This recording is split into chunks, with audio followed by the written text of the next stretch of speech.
What is good, Whisper Nation, and welcome in. It is Thursday, May 12th, 2022. Is that correct? I don't know if that's how you say it. But we are back with another episode of TFW Live, episode 274 to be exact. I am Big Travy. That is Austin Cyr. And on the other mic is the Mac Jones lover himself, Johnny Game Time Hicks. Welcome in, boys. How we doing today? Fucking great, dude. Yeah, why not? Excellente, dude. Yeah. We've got so much jam-packed in this show. I mean, we've got Dynasty Rookie Rankings we're going to keep going through. We're going to do rounds 2 and 3 of the rookie draft. Last week we did round one. We're also going to talk a little bit about the NFL schedule leak and the release of some of the games that have come out from that. We've got news and notes to get through, and we'll check in a little bit on our personal Dynasty Whisperers draft. We're going to talk about that, so I'm excited. But nothing more exciting than everybody in the chat right now. I want to say what's up to Smitty Satow, Will47, Eric Zubert. Look, I love it. I love Will47. Hope you guys don't mind. I'm listening while mowing the yard, so might not be able to chat. Still listening, though. We'll take you exactly as you are. Will, come on in. Cat's Pajamas in here. Best name in the biz. TCP. We love it. We love it. We love it. But Cat's Pajamas.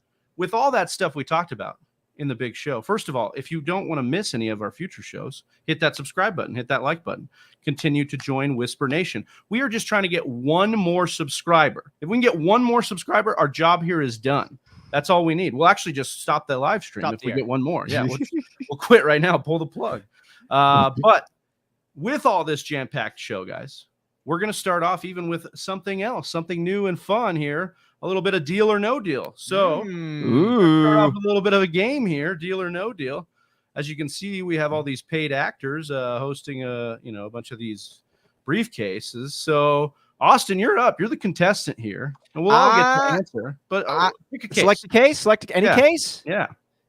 I'm going to go with lucky number 11. Ooh. Meghan Markle. Right. Here we go. Oh, hey, that was crazy. She opened that so fast. Hey. So excited to see this trade. In this briefcase, we have on one side T. Higgins, wide receiver, Cincinnati Bengals. And in that same side is Khalil Herbert, backup running back for the Chicago Bears. On the other side, the receiving side of this deal, Rashad Penny, Seattle running back, a 2022 first rounder, another 2022 first rounder. These are 107 and 108. So I'll start with you, Austin, because you opened the briefcase first. Well, Megan did, but you also, opened it.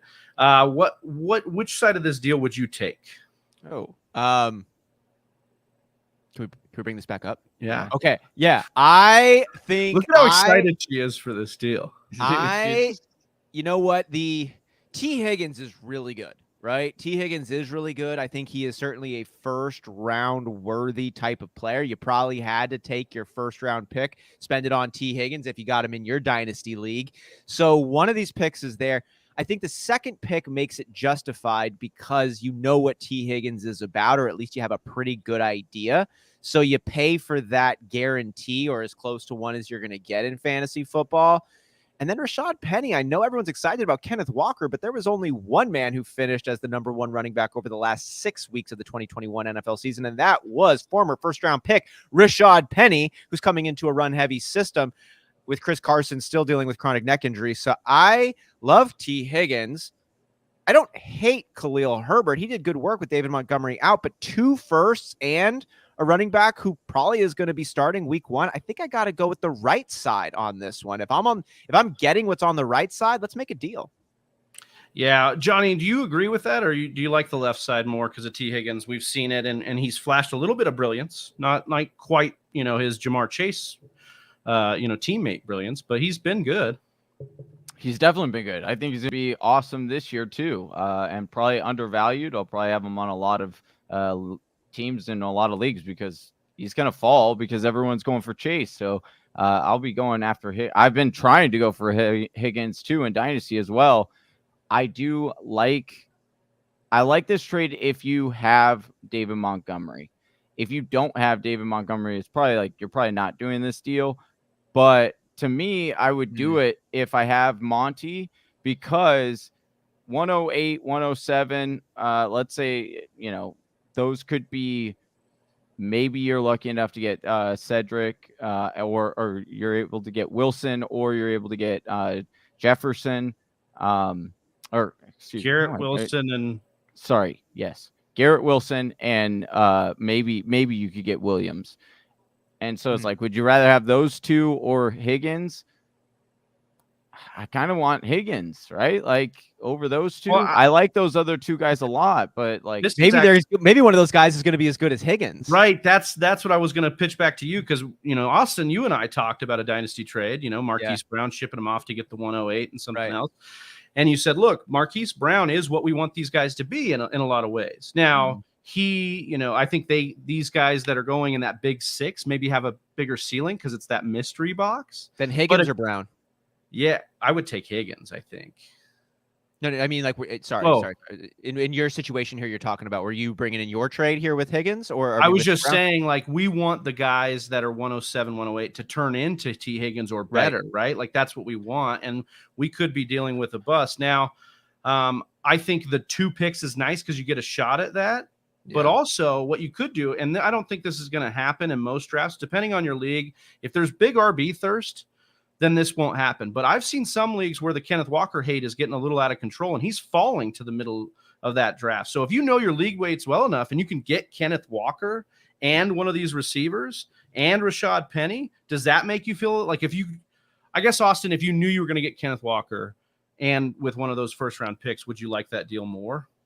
It's still the same situation. I've got the same level of upside for everybody here. It's just not a guarantee as you're picking them up. So for me on this deal, it actually, as I've had a little more time to consider, it would be depending on where my squad is at overall. If I'm trying to win now, let's lock up T. Higgins for what should be his best season to date. Even if you land one of these really high upside pieces in a Williams, an Olave, a Sky Moore, even Christian Watson here, don't forget about him. We don't know.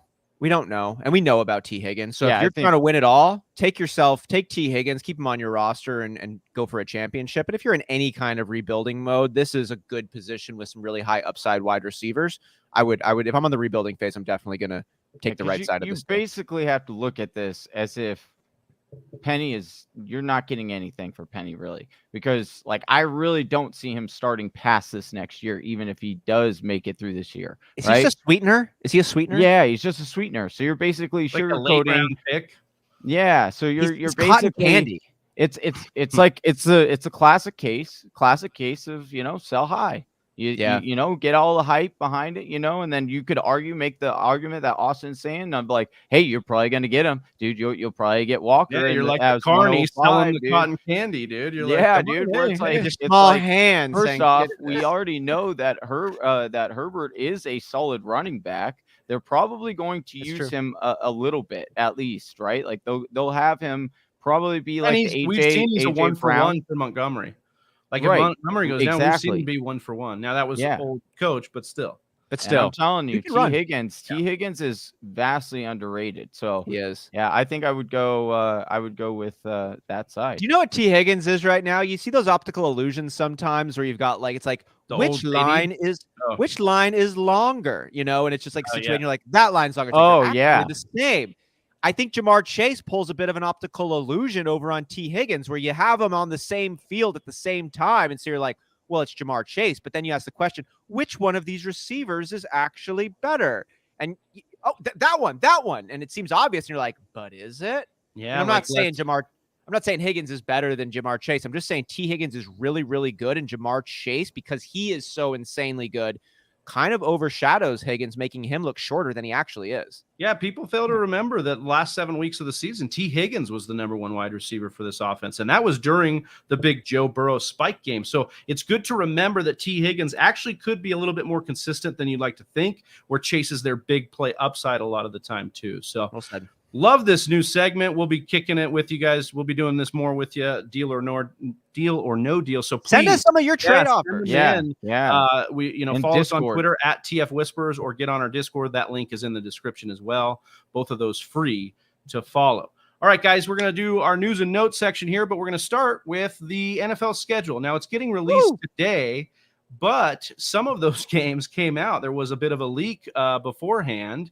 And so I'll just highlight a couple games that I think are fun, and I'll let you guys kind of tell me if you agree or not. The opener is the Bills visiting the Rams on September 8th.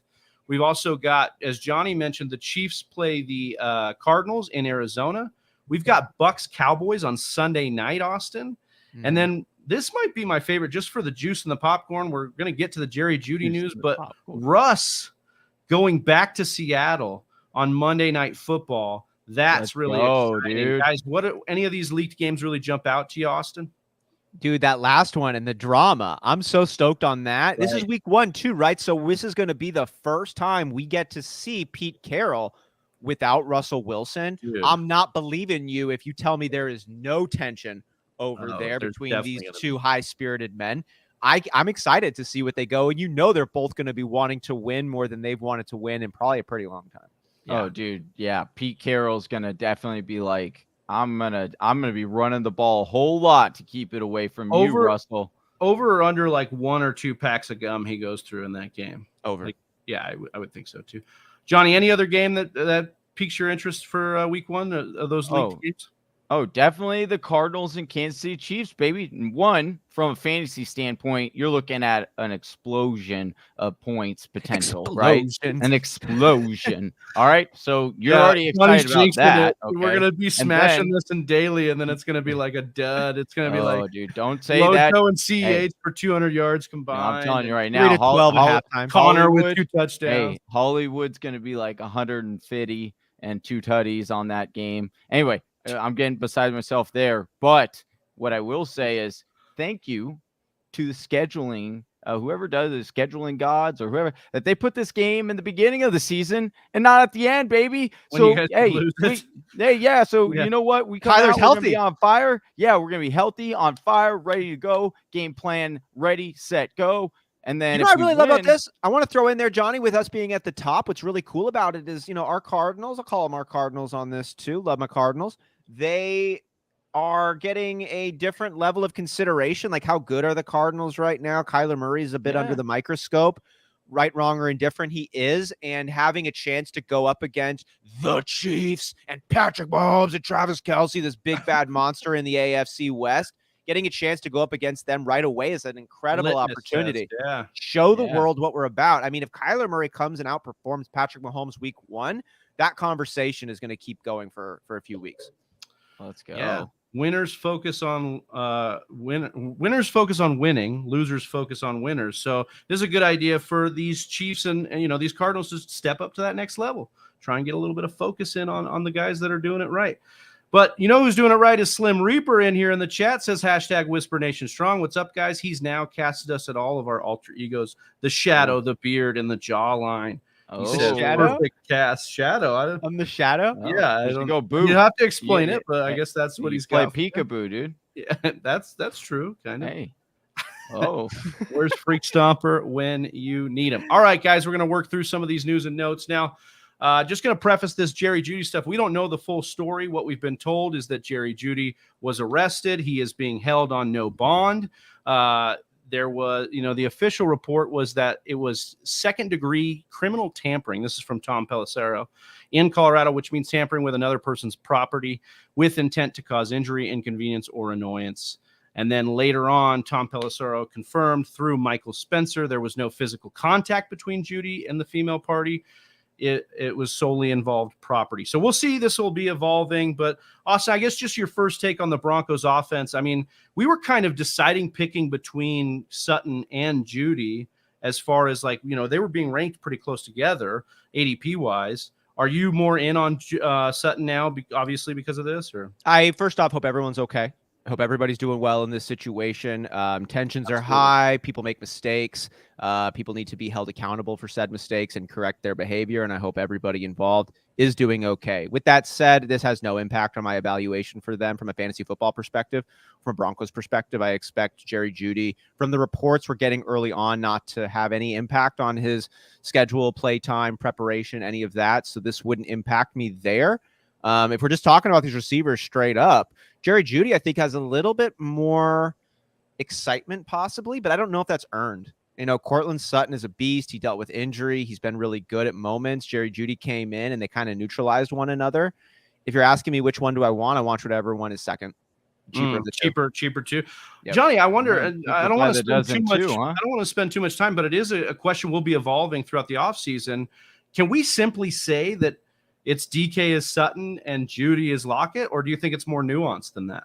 Not if you ask KJ Hamler, because KJ Hamler's coming out saying, "Hey, I want to be the next Johnny Lockett." Was going to get in his dynasty squad somehow. It is dynasty season, first of all, I don't have KJ Hamler right now. I was thinking about drafting him, because of stuff going on in the media, and so he was on my board. I won't lie about that, but. What I will say is, like, KJ Hamler actually came out and said that to the media that he wanted to be the Tyler Lockett of the Denver Broncos. So that was a little. And I'm sure Tua said he wanted to be able to throw a pretty ball to Tyreek Hill, but as we've seen from the videos, that doesn't seem to be possible right now. Getting hyped on that underthrown pass.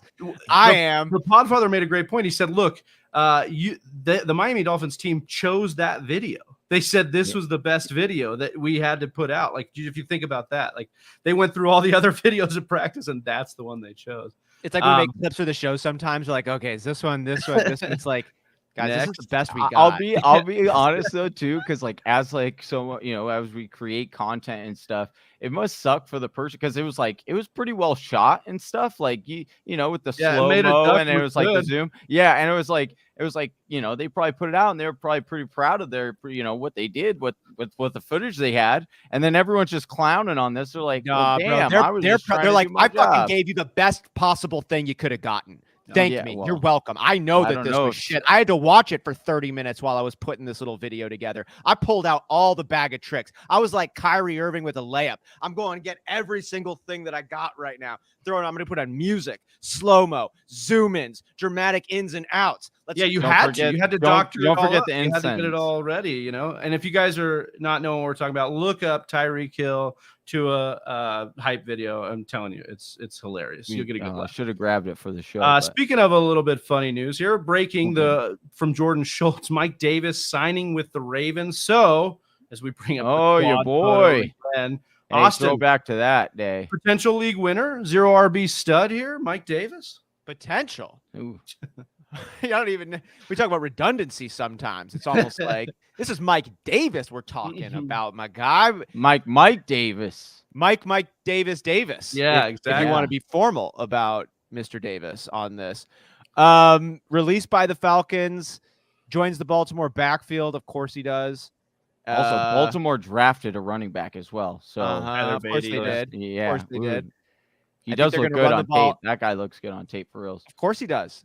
And they let Tyson Williams go, who looked awesome at the start of the year, clearing way for 2 more signings. As they always do. I'd like to see if Mike Davis is still on the team when the season starts. That's where that's where I'm at with it. I think that's what. I mean, he seems smart. He seems like a locker room guy. I think it's a hedge bet just to make sure both those guys coming off injuries, Gus Edwards and J.K. Dobbins. I think they're just trying to make sure they get to week 1 with those guys, and if they can't, then they don't want to do the whole Latavius Murray, Devonta Freeman carousel again. Yeah. What, you actually think it's got more? You want to speak on if that's it's more serious than that? No. I don't think it's more serious than that. I do think that what you're saying is accurate, but I do want to say how, like, speaking of, we did like a deal or no deal kind of thing. Do you guys remember after like he popped off during that game?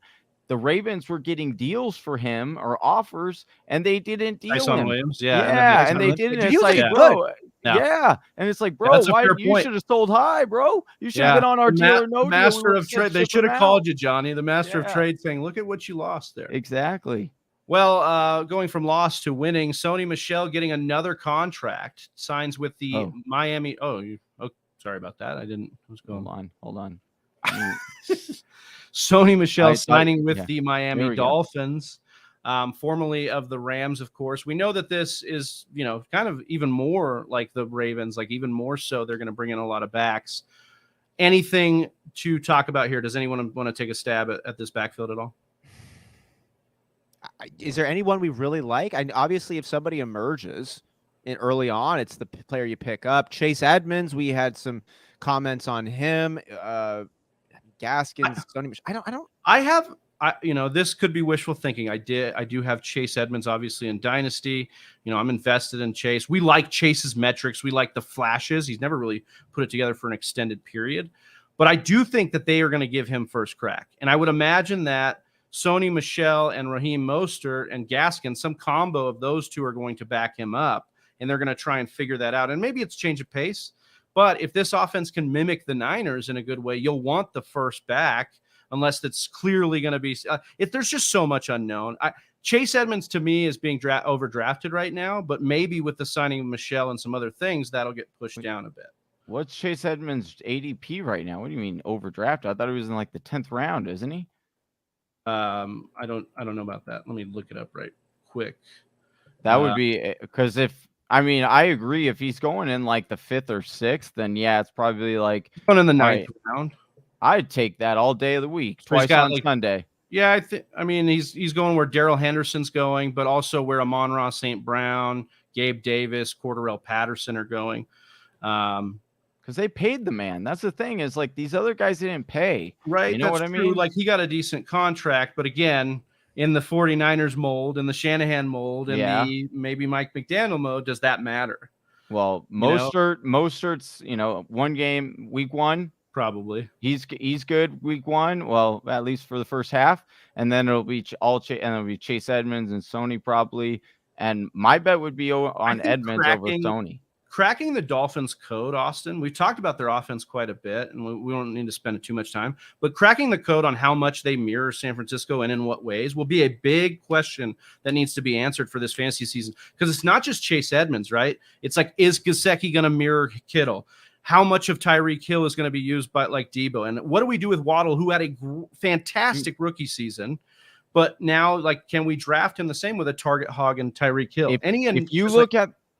Sorry, I'm just interrupting here. I know this was deal for Austin, but if you look at just the rosters, the playmaker, Miami's better. Miami's better on offense.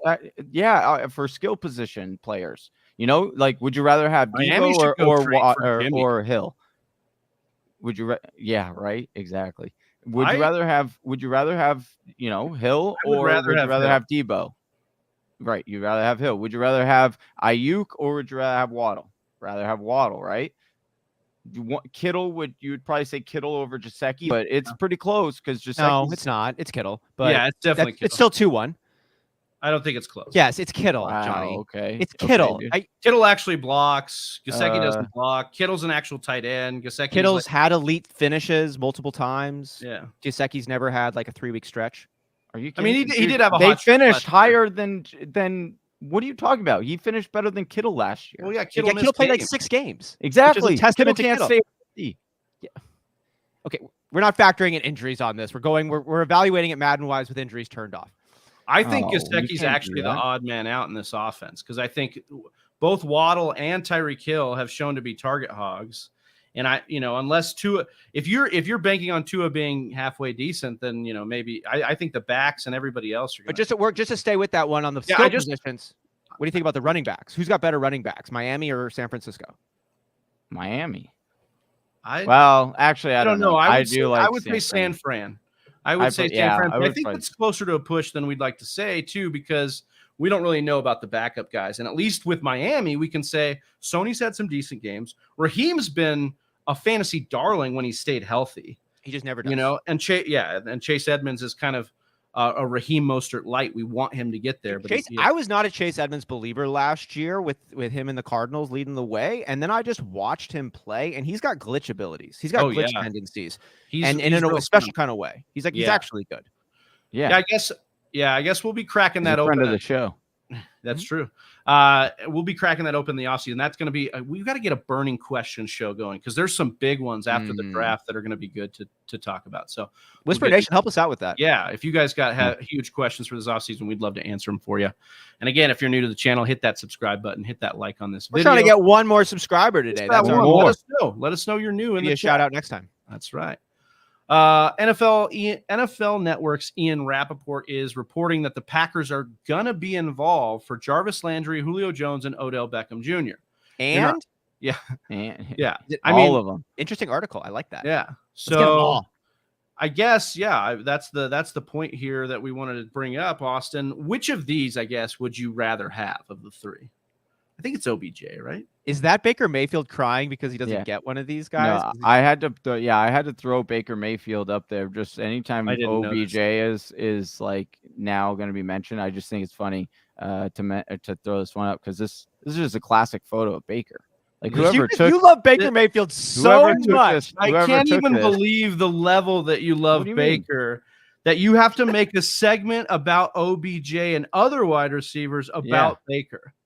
No, he's upset. He's upset that he's like that he sucks at quarterback. Jarvis, guys are going to win Super Bowls. What do you mean? What do you mean Super Bowl MVPs despite playing with Baker and almost ruining their career? Hold on. What do you mean Baker has nothing to do with this when two of the four receivers that are listed, or two of the three receivers listed here, were his ex-receivers? So of course he has everything to do with it because he's like, damn, I had those two guys that I was throwing it, and now they both want to go to Aaron Rodgers and see the grass is greener on the other side. Potentially. Really quick, did you hear that little news bit? Johnny and I were talking about it, Travis, but one of the players on the Browns, after they made the Odell Beckham deal or something, asked if they had seen, the Browns player had seen the video that OBJ's dad had posted of OBJ intentionally not throwing in the ball, and he's like, why do I need to watch the video? I see it in practice every day. Oh man, just get bodied, Baker. But you answer that question, which one of those receivers? I mean, dude, Odell caught a touchdown in the Super Bowl. If he is actually fully recovered from that issue, then that's the best player that's available right there. And I'm taking everything we saw from OBJ in Cleveland and I'm making it moot. I don't believe in it. I can't trust it when there was a diabolical out to get you type of mentality from his QB1. So I just can't take it for serious. And then he goes to another team and he scores 6 touchdowns in as many weeks or something like that. So I have to look at him with a little bit more of a mystery box appeal. I think I know pretty clearly what Jarvis and Julio are about. And I am excited. I would take either one of those on the Packers. But if you're asking me which one would I be most excited about, it's Odell Beckham because of that mystery box and the ceiling that he could bring if that ACL is healthy. Yeah, the problem is the ACL timeline wouldn't put him back. Maybe we'd get him back in time for the playoffs, but then what kind of chemistry? Now, he did that. He basically did that with the Rams, came in late and made it happen. Similar style coaching tree. We'll see what happens. Jarvis Landry is a one that really intrigues me because I'd love to get a really good slot receiver to pair with some of the other weapons we put together. I think that could be really beneficial for the offense. But the nice thing about OBJ is I think you can move him around too. Slim Reaper asking, how does that affect Christian Watson? That's exactly why you don't want them to go get OBJ, because they would play the same position. And so it would affect Christian Watson as being Christian Watson right now, as it's set up, he has a true path to be a wide receiver 1 this year. If you put OBJ on this team, even though OBJ probably won't be in a uniform and on the field until, if at best, maybe November, right? But that still would hinder Watson because now he'd either be going to the number 2 option, or if you have OBJ coming back, it's going to take targets away. He's going to be, he's shown every time when he's injured from the ACL coming back that he's a little bit slow coming back, regardless of what his hype videos look like. So that would be my concern with that, right? And then Julio, often always injured, and good luck trying to be the guy, be the team that actually can make him fully healthy for a whole year. But Jarvis has been healthy. Jarvis is still productive. He just didn't have, the wide receiver core around him. And he fits so well with Watson because Watson can fit the outside. You have Jarvis underneath, and it would be a match made in heaven. So for me, that's why the Jarvis Landry would make. Well, and you're leaving out the biggest point here, as Will points out. Cobb is like 55 years old. So just replace him with Jarvis. Exactly. Stay really quick. Did you catch Smitty's question, or excuse me, Slim Reaper's question over here asking, is AJ Dillon worth a 2023 first rounder? Johnny, you just picked up AJ Dillon in a deal. I did, and I did not pay a 2023 first rounder. I would take the first rounder, I think.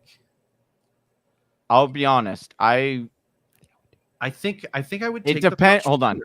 It depends on if the team that you're getting the 2023 first rounder from sucks, then no. If they have like a chance to have like the number 1 or even a top 5 pick, then no, I'm not doing it. I think you meant No.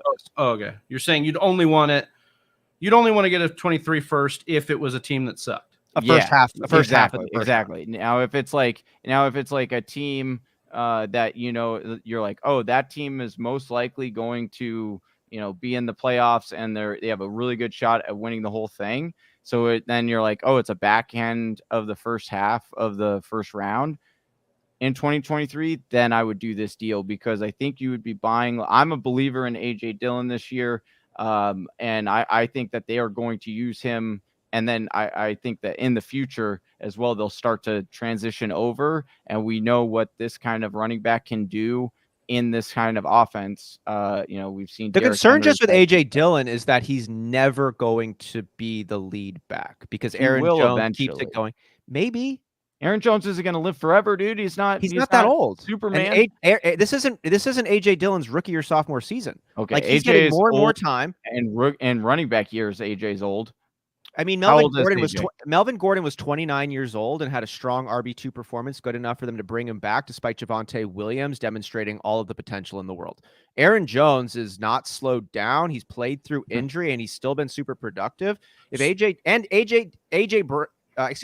Dillon can just take reps away from Aaron Jones, which is going to extend Aaron Jones's career. There is a world where AJ Dillon never becomes the RB1 for the Packers because Aaron Jones stays healthy and the timeline just doesn't really work out for him to take over. So here's what I want to frame it, because AJ Dillon is 24 years old. Aaron Jones is 27. Okay. 24. Whatever. He's got some four. You're like the kindergarten kid that says they're 4.5. Yeah. So the age considered, landing spot considered. Okay. Where would AJ Dillon be going in this year's rookie draft? Is he going in the first round? Dude, he would go in first round. He would go as a third running back off the board. Travy, just so I understand you correctly, are you saying AJ Dillon, as he is right now, coming into the Packers system, saying he's a 24-year-old rookie? Yeah. Coming in with Aaron Jones being where he is? I agree with John. He probably goes right after Kenneth Walker. And so then it's a question of, do you what I mean? Like, do you want to kick the can down the road and hope for a better RB pool or prospect pool, or take the third best running back that in your mind right now? And I'd honestly put AJ Dillon above Kenneth Walker, but I guess that's cheating because I've seen AJ Dillon. Yeah.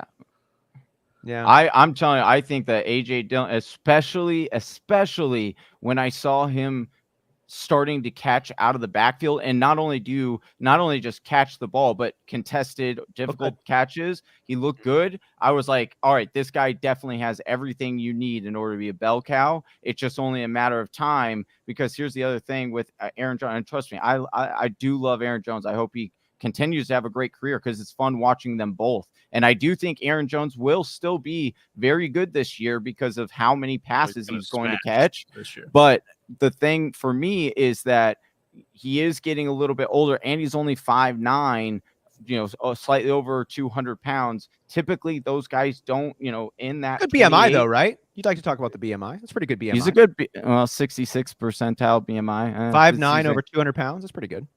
He's the model for small, the undersized guys that come in. We're always like, well, Aaron Jones did it. Right. And so that I'm just saying, like, when you typically go with the waves of football, right? Like, just, what typically happens with these guys running and their bodies, then, typically 28 is when running backs start to decline as far as and actually it's a little bit younger than that. Yeah, Rich Rebar actually made a recent point on Twitter that I wanted to ask you guys about too, and it's funny that this came up. Maybe because the influx of guys that we've seen recently, we haven't seen that been pushed. But maybe we'll talk about like the idea that like maybe that gets stretched out a little bit. Maybe we see more guys that are talented enough because we've had so many running backs coming in the league in the last couple of years. Yeah, the ones that were before this class that's coming in haven't been the ones to be. They're not like Jonathan Taylor built kind of running backs. Like Derrick Henry's going to push that needle, right? Maybe. Right. potentially if he, because he's already pushing it a bunch, but like maybe he does.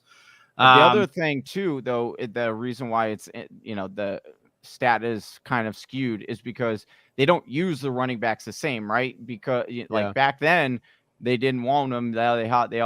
Back then they would literally give their number one running back 30 to 40 touches every single week. Like it was no big deal. And then, and they didn't last long. So that's part of it. I saw a stat recently. I'm going to be a little bit off on this one, but Jonathan Taylor, who led the league last year in carries, would have, if you go back like 20 years ago, like he would have been like around like 8 or 9 that year in terms of carries. So crazy. Yeah. And he was a monster with carries last year. Right. Just like that's what I'm saying.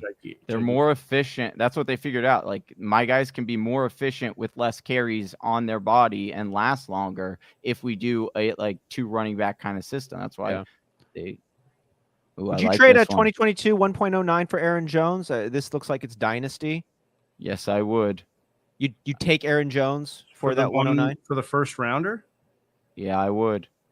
Well, if I'm competing, hold on. If I'm competing and if I have if you're in win now, I'm making this deal because I like the qualifier because now I'm back on board. If you're telling me though that I got to get 109 for Aaron Jones and there's no guarantees with running backs, especially the undersized running backs, especially there's no guarantees the running back on Aaron Rodgers' team.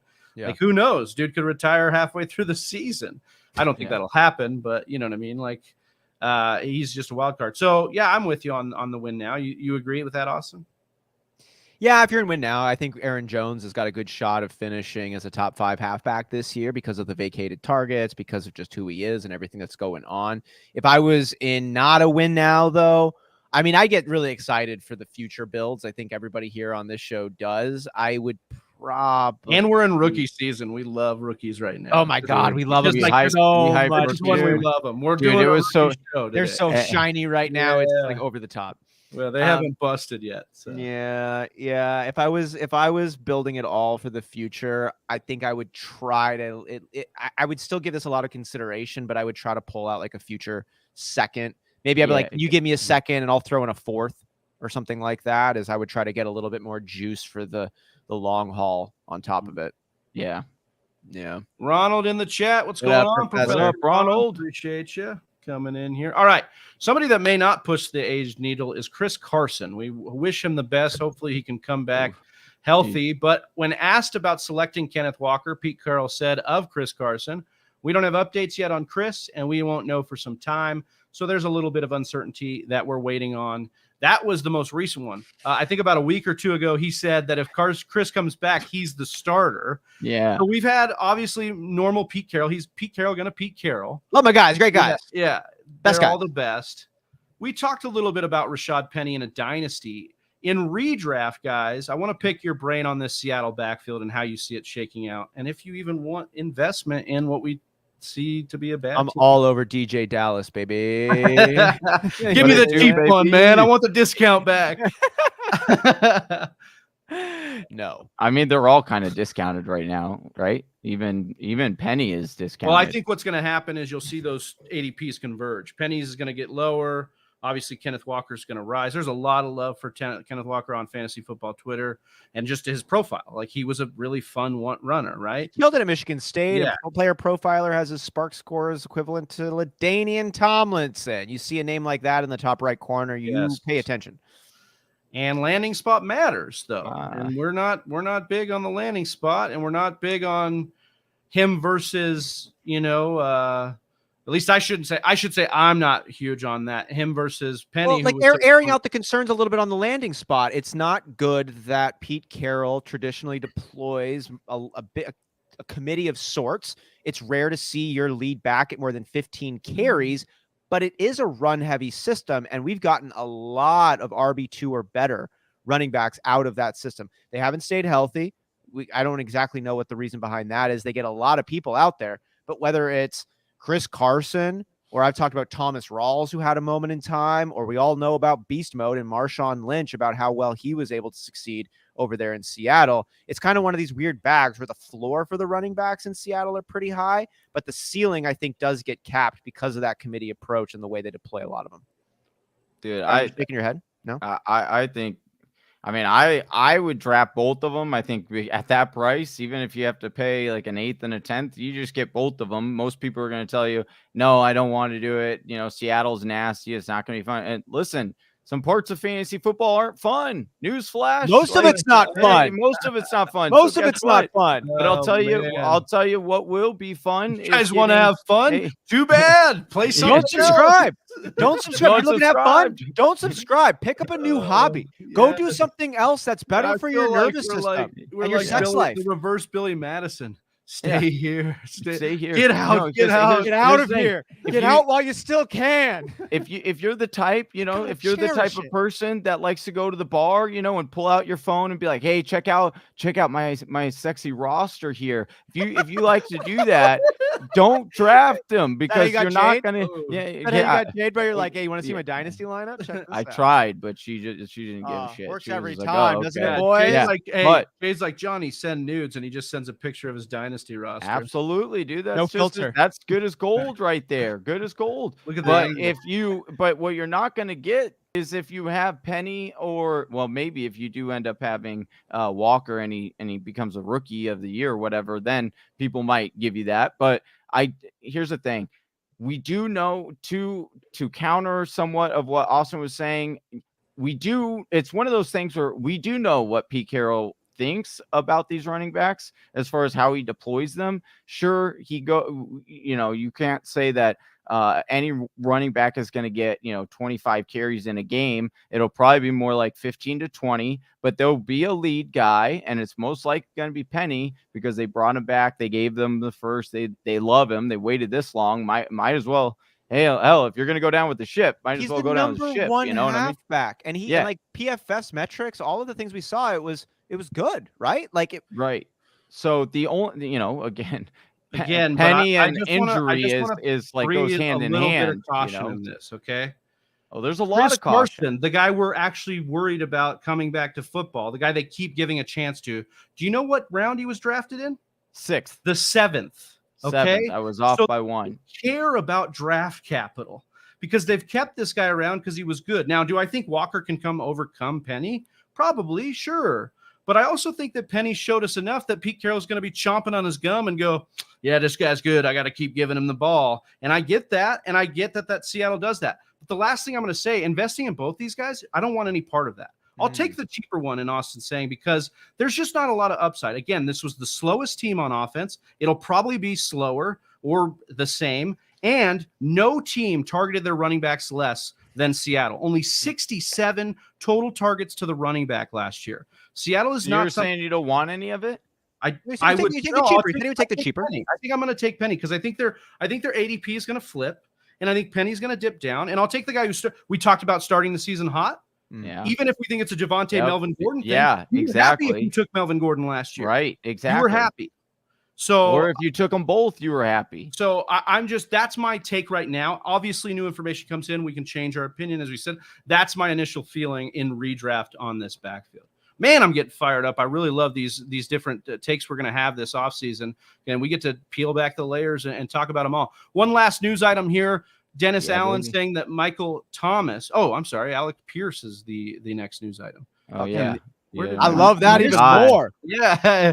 Well, yeah, we're going to go from Austin's steamed guy to Johnny's steamed guy to Ennett. But I think you also like Pierce. So Nate Atkins of the Indianapolis Star projects the second-round rookie wide receiver Alec Pierce out of Cincinnati, Desmond Ridder's boy, as the Colts starting Z receiver.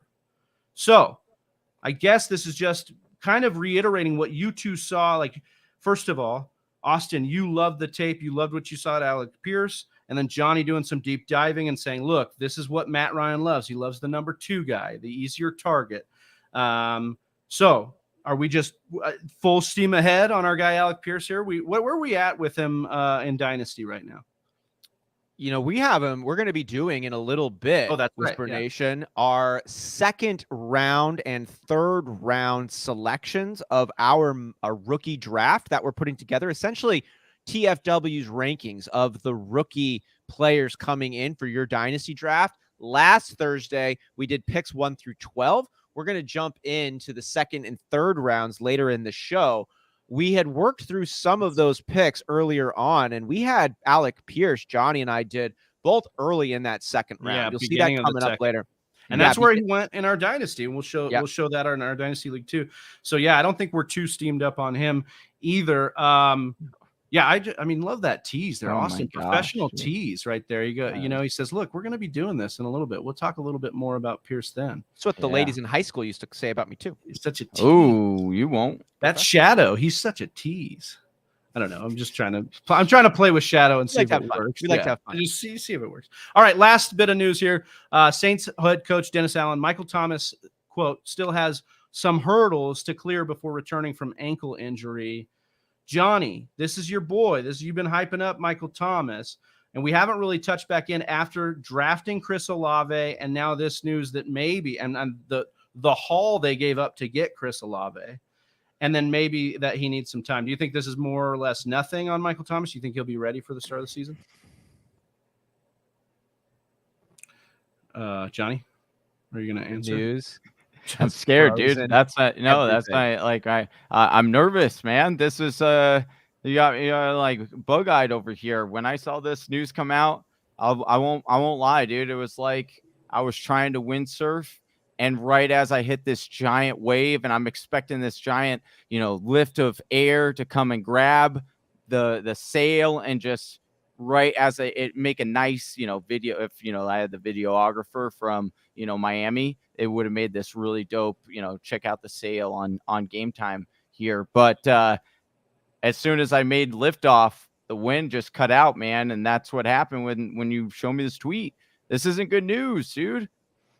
Sometimes Travy, I was hovering. I was literally hovering. I could not give you I was hovering. Dude. I was hovering over it. Unbelievable, guys. And then it went up, and you put it up there. Is Johnny Joe Biden? I don't know. Maybe he is. I love the rambling. I love where you're at. I just want to know, Johnny, though, if you're really scared off of this, or if you, you're out now. You're feeling less on Michael Thomas, or you're still getting him in. Oh, dude, I didn't say I was out, dude. I didn't know say I what was out. I didn't know what you were saying, to be honest. I was just saying it took the wind out of the sails. Okay. I'm not that makes sense. All. Got it. You got to follow my five minute monologue. It's in order hard. It's sometimes, dude. I don't have. I just haven't eaten enough food for my body to hang in there. Get used to it, because it's coming up a lot on the 24-hour mock draft marathon. Man. I'll make sure I got my snacks ready. I still have PTSD from the last few, so yeah, I'm working through that with my therapist, though. We're good. All right, we are moving on to a little bit of a check-in here on our Dynasty Whisperers draft. We told you guys this was a slow clock. We changed from a rookie draft all at once, kind of online draft there, to a slow clock online, so 24 hours per pick. We checked in last week with you. I think we had just started, right? Austin, you started us off. Yeah, you kicked it off here on the show. One with Breece Hall. And so, Austin, if you don't mind sharing. Oh, yeah, you got it. Sharing your screen here to show us where we're at. And so right now show us your screen. We're in the 5th. We're at 5.3. And I guess I'll just kind of kick this to you guys. Austin, what's been your favorite pick of the draft so far? Like of anybody? And I would say I would actually, well, yeah, maybe anybody's, but I would actually say focused on the rounds that we've completed thus far. Maybe not the first round, because we already kind of dig in on that, but some of the 2nd through 5th, some of what you got here. I think some of the pieces that are kind of exciting, ones that are worth paying extra attention to, picks 2 and 3 in the 2nd round here. Pierce and Zamir White are 2 names that Pierce is getting some attention, rightfully so, has a great chance to lead that Houston Texans backfield year 1, with just Rex Burkhead and Marlon Mack ahead of a not great offense, but one in Houston that is on the rise. So Pierce has a great shot to step in and be impactful year 1. Zamir White has a chance to also be relevant year 1, but if Josh Jacobs is not getting his 5th year option picked up, does shed light on the way the Raiders view Josh Jacobs, and that's not very interested in him. Zamir White's got a real great shot to be fantasy relevant plus moving forward. Georgia running back who did beat out Cook, who everyone's really excited about, but Zamir White led that Georgia backfield. He was a 5-star high school recruit coming into college, the number 1 recruit, the number 1 prospect at the running back position. Had a couple of ACL tears in both legs, so that held him back, but he seems to be healthy. He's got pop. He's got a lot of tools in that belt of his, and I'm pretty excited about what he brings to the table. I actually like him a little bit more than Tyler Algier, who is also stepping into a situation where he should be impactful, possibly day 1, being the lead halfback for the Atlanta Falcons if Patterson does move to that wide receiver role. But those are a couple of the names that I think are really cool. Alec Pierce is another one. We just talked about him. We saw him go at the 5th spot in our actual Dynasty League of Record draft. But I think those ones for me, they're at least in the 2nd round, are a couple of the names that I'm pretty excited. The other one I'll throw out honorable mention is the pick Johnny had in 4-1, Jelani Woods. Now, this is the tight end. He's only been playing football like 4 or 5 years, tight end for a couple of years, was a quarterback. Logan Thomas vibes over there. Big-bodied guy, 6'7", moves well, ran like a 4.6 40 or a little bit under that even. So he's got some speed. Probably not going to step in and be relevant for the first year, probably 2, just as the position normally goes. And Mo Alley Cox was signed to a larger contract. But you like the physicalities. You like the spot he has on the team. We'll see how long Matt Ryan stays behind center for the Colts, but he has been able to make tight ends fantasy successful. So I also like Jelani Woods as kind of an under-the-radar dynasty pickup too. Johnny, of all these picks that we've had here, which has been the one where you've been like, man, how did this, like, what the hell is going on here? What was the head scratcher? Oh, man, there were a couple of them, to be honest with you, that I didn't understand the Pickett by Brett Johnson, especially when he traded like a 6-rounder to me for Baker Mayfield, which cool. I got him off the waiver, so I was fine with that, getting an extra pick there. Then he trades a 1st-rounder for what's his rookie last year. Now I'm blanking on his name. Najee Harris?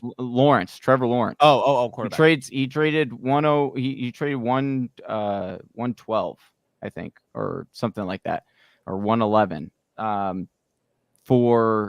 in order to get Trevor Lawrence. And then he goes and picks Pickett in the 2nd, when it's like, I don't know. So that was a little bit of head scratcher there for me. I mean, the value was there for Pickett because in a lot of other drafts, like Pickett's coming off the board before then. But yeah, I mean, I can understand for his roster. Yeah, I mean, I do understand where the value is there, but again, it's like when you're managing your own roster and you're just like looking at the amount of picks and stuff that you threw at something. Especially the other part of it that's kind of funny is like because I got Hurts off of him last year for a 2nd-rounder, so it was just like. And he had drafted Hurts in like the 4th round or something, the rookie or so. It's just you see the chasing of the rookies there. So just to shed a little bit more light on exactly what this is, because we did touch on that really quick. Ronald asked what you guys are doing, a slow dynasty draft. He had no idea. Yeah, we're doing 24 hours per pick. So we started this draft how many days ago? Last week, yeah. You don't have to take the whole time. I kicked it off. Yeah. You don't have to take the whole time, but you can take as much as you want. But it encourages trading and everything. We love it.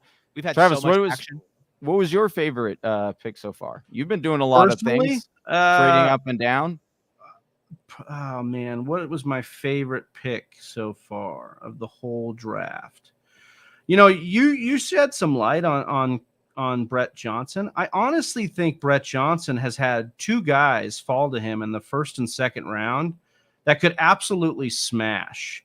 Like I know we've hated on London. Did he? Yeah, he got Drake London. He traded up. But like London has the best breakout potential of all the wide receivers, just based on his metrics when he broke out, his production in college, and the available targets. So to be able to take him there and be like, well, I got to take him here, I think that fell in his lap. I also think that the Jahan Dotson one fell in his lap too. Remember, Terry McLaurin, Washington may not want to pay him. Now, I think that they should, but they may not want to after this year. And then Dotson, before we know it, is the number 1. And that's a situation that falls to you in the 2nd round. I think that's really good. So I think he could, maybe it's a lukewarm vanilla style at fits Brett Johnson, but I really like the way some things fell to him other than, like what you were talking about with the Pickett stuff. I guess I And could also even say David Cook Bell, at like even 5. where he got David Bell was a value too. So like he just keeps kind of doing what he does a lot, is just like best available, kind of what's there, ranking slave, whatever you want to call him. But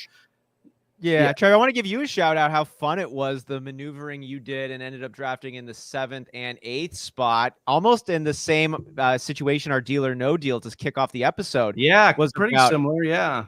2 really exciting pieces, both upside plays. Williams a little bit higher of a ceiling, lower floor. Olave stepping into a situation that they really want him to be in, the Saints, that is.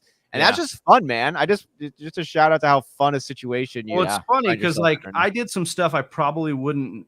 I mean, who am I kidding? Who am I? I would do it, but I like traded up today into the 4th, a little higher up to get a kicker and Evan Mcpherson. Now Mcpherson's a badass, so that's why I did it. But I was getting a little bit of shade in the league chat about it. Like, must have really liked him to trade a future, pick away to go get him. And it's like, dude, but you realize that I traded and I have like 6 picks within the first 2 rounds. So like, the 4th this year isn't really a 4th for me. It's like, like my 7th or 8th pick. So like, all your guys. Yeah, okay. So you're just floating it's like, about how the draft pick riches over here. Yeah, all right, Mr. He's got all his people. Okay. Yeah, hey, listen, hey, that's fine. Like Les Snead, fuck those picks, hold on. bro. Like, let's go. No. It had nothing to do with Whisper Nation. Don't let Big Travy try to fool you here and just say, oh, they were trying to make fun of me for getting a kicker and, I needed one for my team. No, it's the fact that you didn't even take your boy, the sex machine, in Roberto Blankenship. Rodriguez. Yeah, and you. I think Johnny's fired up right now because he picked up Evan Mcpherson. Johnny's kicker, who he dropped. No, I should get a compensatory pick. No, I think Johnny. I think I could have had him. I got Jelani Woods. That's the boy that I wanted. That's my guy. Yeah, that's Mo Alley Cox's water boy. You're right. You got him. For a week until he puts Big Mo in his place and says, how weird did that feel coming out of your mouth, knowing how not true that was? Have you seen Jelani? Yeah, I've seen him. Have you seen Mo Alley Cox? Yeah, he's bigger than Big Mo. You liked Mo Alley Cox till Jelani Woods got drafted. I did. Yeah. You're right. And then I saw Jelani, and I was like, "This guy is a he gets monster." Bigger doesn't mean he's going to be good at the position. You got to learn a lot for that position. We'll see what happens. Yeah, he used to be a quarterback. That's the other thing, is there could be a potential fantasy glitch there, baby. I don't want to hear any. I don't want to hear any complaints. I don't want to hear any complaints. Okay, when you got Woods throwing some dime plays in the end zone, scoring tutties this year, and saying, "Oh, that shouldn't count." That he should be a quarterback. So Johnny's sitting out here flexing about the future touchdown passes coming from Jelani Woods. Yeah. Mark it now. You heard it here first. I do like Jelani a lot. You were the one that brought up Jelani. Johnny's really upset because he gets the MO for trading in these drafts, and I just went out and stole away GM of the year from him. So I just I do like the Mcpherson pick. I didn't care. I liked that you picked a kicker, because it drops the other player, and then it caused this little defensive run that people panicked on. That was going to happen either way. Dude. That's the reason I traded up for Mcpherson, because Chris told me he spilled his beans, and I had to get up because I wanted Mcpherson. So. Well, it was hilarious too, because I texted Troy. Wait, what did you say, 409? 4th round kickers and defenses. That's when you start to see him in the rookie drafts coming off the board. Yeah, that's I texted Troy as soon as Carlson was picked. At 408, I was like, because I thought I would have to trade up to that in order to get Ty Chandler, because I was like, okay, I need to get ahead of the. I thought Austin or Travis would take one of those guys, or take him, and so I texted Troy this morning, and I was like, I offered him 501 and 604 in order to move up just 3 spots, and he quickly responded, hell no. And then he selects Tampa Bay Buccaneers defense, and I was like, "What? You should have absolutely smashed that." I feel like Troy to use what Josh does to me. Josh, I helped invite him to the league, right? Me and Zabo, but it's he's always hardballing me, and I'm like, I finally this week I'm like, do you give everybody these shitty offers or just me? Because I got you into the league, and you don't want to look like you're giving away players or anything to me. I'm just like, dude, quit hardballing me. At least give me a realistic counter here. Oh man, that's the worst. All right. Well, Well, that does it for our Dynasty Whispers check-in. We are going to move on now to rounds 2 and 3 of a 2022 rookie draft. And as a reminder, we did this already. Last week, we did round 1. That's right, guys. And we started off with 101. You can see it on the screen now if you're listening at home. We did Breece Hall in the 1.1, then Treylon Burks, followed by Kenneth Walker at 3, Jamison Williams at 4, Drake London at 5, Garrett Wilson at 6, Chris Olave at the 1.7, then Chris Watson at 1.8, Sky Moore at 1.9, Rashad White at 1.10. We had Pickens at 111, and then we rounded it out with James Cook, Captain James Cook. Yeah, Ronald reminding us about Johnny being fired up. That's weird, huh? Weird. All right, and we are on the clock. It's an unlimited clock, but we are now going to talk about 2.1. And so, boys, I will start with Austin here to kind of take us through what we're talking about. We talked about Damian Pierce. We talked about Alec Pierce. The Pierce brothers are here. What is your initial thought as we look at 2.1 here? Running backs are tough to come by, especially ones that are slotted to get a significant amount of work. And I think Damien Pierce, of all of the players that we have available right now, is coming into a situation with the clearest path ahead of him to get meaningful work done for his NFL team and your fantasy team. So for me here, it's Damien Pierce. He has a leg above Isaiah Spiller in terms of opportunity, and a leg above Tyler Algier in terms of metrics and physicality. I'd go with Damian Pierce on this one. That's what I got. Johnny, you have any conflicting opinions on that, or are you good with Damian Pierce right here? I guess the question is whether we think, Pierce or Spiller really here, if we're talking running back. And so maybe make the case here for Spiller, or do you think that Damian Pierce is the right call? I think Damian Pierce is the right call simply because you have, you look at what's ahead of him right now, like Austin was saying on the depth chart, there's nothing there. Marlon Mack and Rex Burkhead. Yeah, like he could easily walk in, have a great week 1 of training camp and a preseason game, and all of a sudden he's getting the starting running back role, right? And Marlon Mack is also coming off of injury and things like that. So you could understand that this team who drafted this running back, was the first running back that they chose as a coaching regime. And you could see why they would have a plan for him. What I would say with Spiller is that he's on a better team, obviously better offense, probably more chances to score, but you also have Austin Eckler to deal with. So that's just the toss up, right? And like sometimes as tiebreakers, we use like draft capital maybe or something. 16 picks apart here. Damian Pierce picked ahead of Isaiah Spiller. So I think that's enough for me to kind of push the needle as well. But again, as Austin pointed out, Johnny kind of confirmed, redraft value and dynasty value, because this guy could take over immediately, or at least within the first couple of weeks. And I think because these later round guys, rounds 3, 4, 5 for the running back always get turned over, you kind of want to capitalize as much as you can early, I would think, on these dynasty rookies, right? I'm with you there. So Damian Pierce gets selected at 2.1. We move on to 2.2. Johnny, make a case for who your ideal 2.2 would be here. This might sound a little crazy, boys, but here, if I'm on the clock and it's me, I'm going Alec Pierce here. Like, I think Alec Pierce is going to be a bona fide star. I think that he is going to, one, come in right away and have fantasy value this year, because we talk about Matt Ryan and what he likes to do and how he typically is at the quarterback position, right? When he went to Indianapolis, we always want to say, oh, well, Michael Pittman, of course, like this is good news for him. And it's great news for Michael Pittman.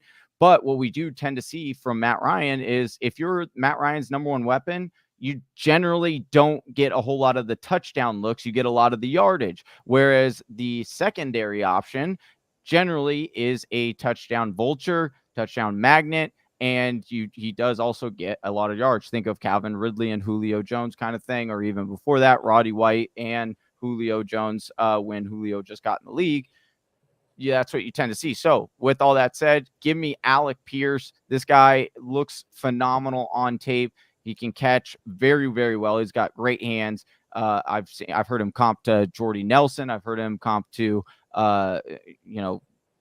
wide receiver of the year last year, and Cooper Kupp.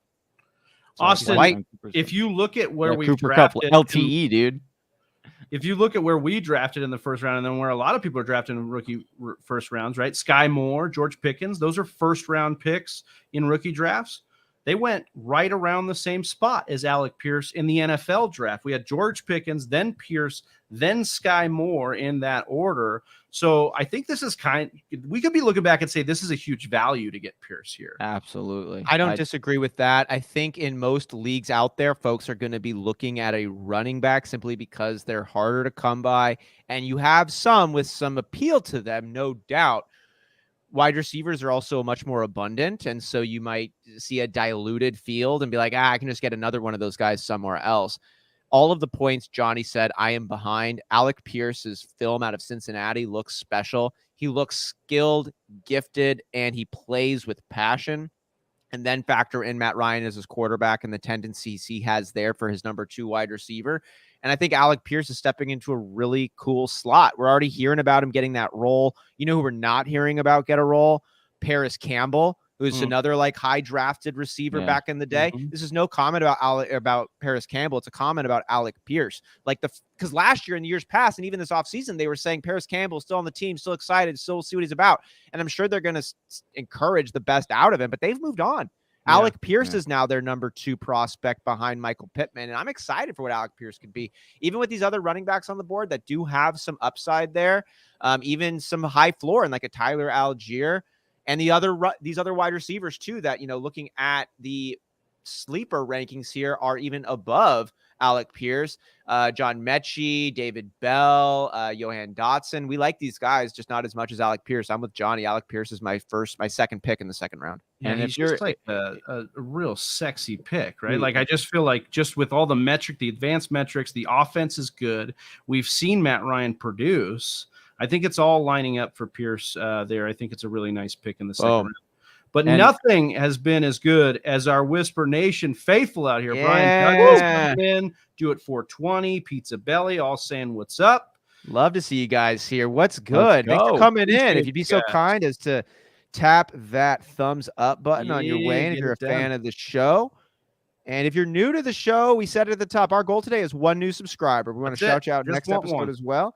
So if you haven't subscribed and you like what you're listening to, maybe you could be R1. Hit that subscribe button. But friends of the show, please hit that thumbs up. Help us keep doing what we love doing so much. And that includes mock drafting here, boys. What about the third pick? Yeah, so the third pick here in 2.3, we're moving on. And I liked what Austin's been saying about, talking about the running backs here. I think, pushing the wide receivers down a little bit more, only because they're used with less capital than our first round wide receivers, right? So that kind of helps you justify that. Plus, some of these guys we need to grab because of the RB thirst. So I guess I'll defer to you guys because I like a few guys in this range. Austin brought up Zamir White earlier. We talked about, obviously, Isaiah Spiller. Tyler Algier is another name, gets comps to James Conner. Could be like a Damien Pierce where he's just walking into something that's just wide open.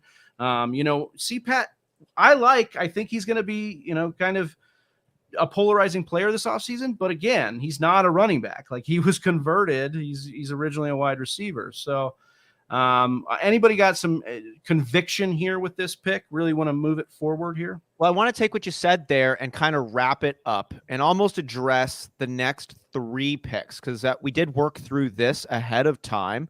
We want to take any comments that you guys got in Whisper Nation, throw them our way as well, because that can have an impact on how we're evaluating these ones. But we talked about those 3 running backs you just mentioned there, Big Travy, in Isaiah Spiller, Tyler Algier, and Zamir White.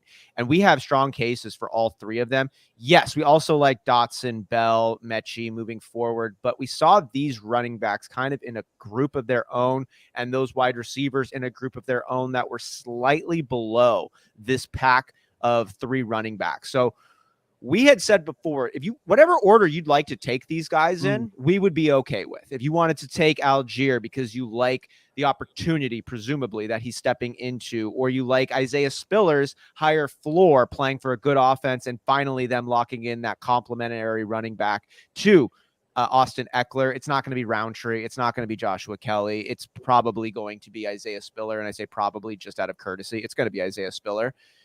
So, and then Zamir White, I think long-term actually has the highest upside of the three bunch, but they could re-sign Josh Jacobs. Like it could happen again. So we don't yet know.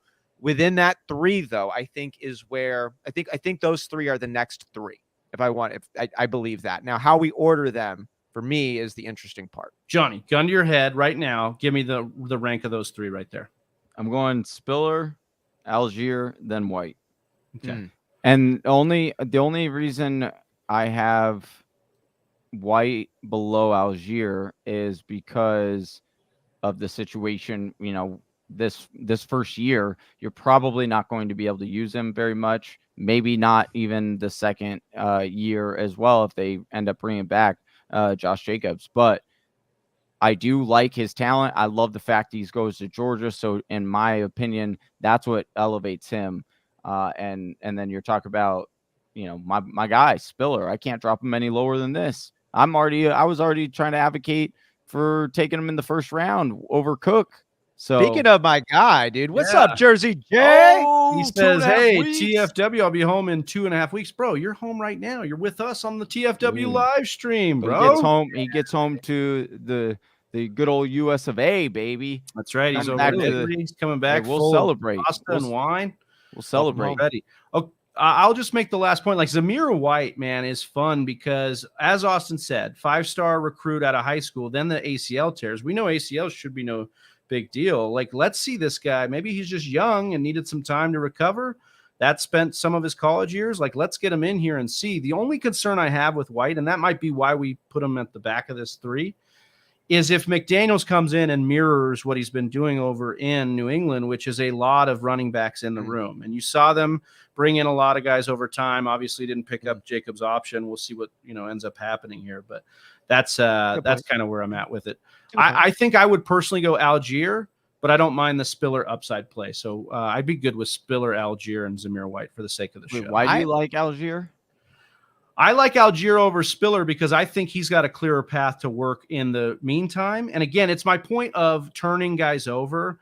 And these guys past the second round for running backs, their teams are not. I mean, ask Michael Carter, right? Look at Michael Carter, who was a later round pick, like not a second round guy, not a first round guy. And then all of a sudden his team's drafting, Breece Hall. And I think that could be a situation for Isaiah Spiller where, even if he shows good, then they're drafting another guy, the year after or 2 years from now. And I think that could happen for Algier, but Algier could give me value now before Spiller does because of Eckler's contract. A couple of the points also that I really liked about Algier. I had watched this film initially and I wasn't impressed. I watched him a second time, a little bit closer, and I saw a lot of things that got me really excited. Is this guy going to ever be the best running back in the league? Probably not, but he does some special things. And I know that he played linebacker previous in his football playing days, and you can watch the way he navigates holes and hits the defenders. He's not afraid of contact. He's got good vision. He doesn't have great top end speed, but his quickness is there. He does remind me of a Thomas Rawls, and I like the way he plays. I think he's probably going to get hurt because that style of play is not conducive to 17 games of football. But I see some special qualities about him in terms of his appetite for football, in terms of his vision. I think he has some unique qualities that he applies to the position. And that to me is exciting. I like that. Yeah. And my thing is like, he's being not talked about a lot as a pass catcher. Over 430 yards over the last 3 years of receiving as a pass catcher in college. And I think we know what receiving profiles do for running backs. And I think that this could be really good for him. I think player profile, I'm like looking at his player profile and you went to BYU, right? And I'm like, oh my gosh. And like thinking, hearing you here, seal it. I'm like, this guy reminds me a lot of Zach Moss. And we already know what's, that whole debacle. And then I go up to player profiles, best comparable. Guess who that is? Zach Moss, Zach Moss. Yeah, I know you. It's getting cute. It's getting fun. But like Zach Moss coming into that second year, like if Zach Moss was getting 15 carries a game, I think. I don't know. They clearly they didn't like him. Clearly they didn't like him at all. I love how Johnny, like his idea for like pitching our guy Algier over Spiller. The reason he's not down is like he's like player profiler. If you go, you know what Spiller's comp on player profiler is? What is that? TJ Yeldon. Give me that. So, Give me yeah. TJ Yeldon over. Hey, he had some Zach good games Moss. at Jacksonville. No, He had some man. good games I at don't- I- I Jacksonville. don't- dude. I'm TJ not went to excited by Alabama. either comps, but to me, it's about situation. And yes, the upside is greater for Spiller. Absolutely. I'm not doubting that. But if we're talking about what's more likely right now, I do think that Algier is more likely to come out of this as the winner and retain that for at least a year or two. Then I see, a guy Spiller doing that as well. If they're both not specimens we like, Ronald's taking Tyler in this one. Well, we know Ronald has his strong opinions on guys. Don't that's Johnny. a foreign concept for this show, right? Yeah. Oh, Before we jump into the things, I wanted to, because we're talking about Zamir White and we're talking in some of these running backs in this situation. I want to get to Jersey Jay's question. Does Jacobs drop substantially? I really liked him this year. I mean, I like he Jacobs this dropped year. last year. Well, I think Redraft. I think Jacobs, redraft. I think I like Jacobs is a good value this year. Let me look up ADP, but I looked that up the other day and it was really low, and I was just like, in that offense, he's going to be the guy for one more year. They're definitely going to run him into the ground, going at the end of the 4th, beginning of the 5th. So yeah, Leonard Fournette's like For kind of Josh Jacobs. Yeah, Ooh, that's a little high for me. I don't know if I necessarily like it's that. weird. This is Fantasy Football Calculator. I don't know how accurate this is because they've got James Conner behind him, and I would take James Conner over him. James Conner, I'm smashing James and also Conner Leonard over. Fournette, and both of those are smashes. Here's the thing: also working Yeah. against Josh Jacobs. It's not just the addition of Zamir White. It's a Zamir White. Excuse me. It's a new head coach. We don't know exactly, one, what kind of system they're going to be running, and two, if they even like the guy the previous regime brought in. We see it all the time. It's like, it's not my dude. And maybe you want to make not your dude not look great if you want to go in a different direction, which they already did by picking up Zamir White. Yeah, they clearly don't like Jacobs, right? Because they didn't pick up the 5th-year option. And I will argue this again, though. With McDaniels, we want to say, oh, it's a new coach and we don't know what he's going to run. But we know, we know with McDaniels, we've seen enough of him as a coordinator, and he was a coach in Denver. So we can kind of paint the picture. And to me, it's a little scarier for Zamir White's long-term value. But Jacobs, again, was the question in redraft. And I think he's got a decent enough start. I would like to see that ADP dip below the guys like Fournette and James Conner, though. So and I think it will. I think it will, right? And Zamir's going to get some hype out of camp because he is a good running back. But the thing is like you said, you go to Daniels. Daniels going to run the ball.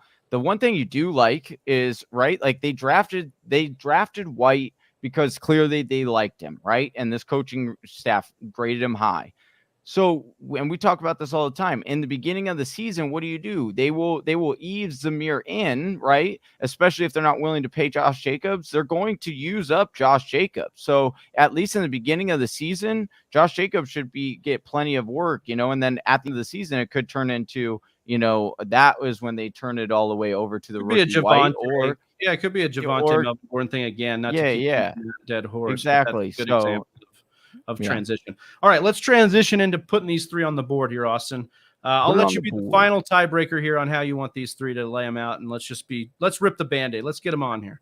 Coming up, initially, I had Spiller as my next pick. It was so close. The conversation is the wind is just right now blowing on the Tyler Algier side, so it's a close call, but it's going Algier, followed by Spiller and Zamir White coming in as the third of the three. But again, folks, any order you'd like to stack these three, we'd still love you for it, no matter which direction you ended up going in. But there we go. Yes. We'll just love you a little bit less. If you dare put Algier in this as first in there. Well, we just did, even though we did. So yeah. I guess we know which one stands apart on this decision, and I guess Travy, I guess you and I can expect a reduced Christmas present from Johnny Game Time. Absolutely, dude. We said no surprises on this, dude. Love us less, dude. Come on, man. Just for the Spiller hate. I can't get behind. It's not Spiller. Or it's the Zamir White. It's the Zamir White. It's the Algier love over the Spiller. It's the Algier love over this guy. To me, is they're not the same good. back. They're the same back. They're both not good. But one of them has a pass. This is Johnny's number one. Spiller is gonna be good in that system. I don't think so. He's gonna get a lot of touchdowns and goal lines. Josh Kelly was supposed to be good too. All right, Whisper Nation. Hold on. Those were not this coaching staff and this coaching regime.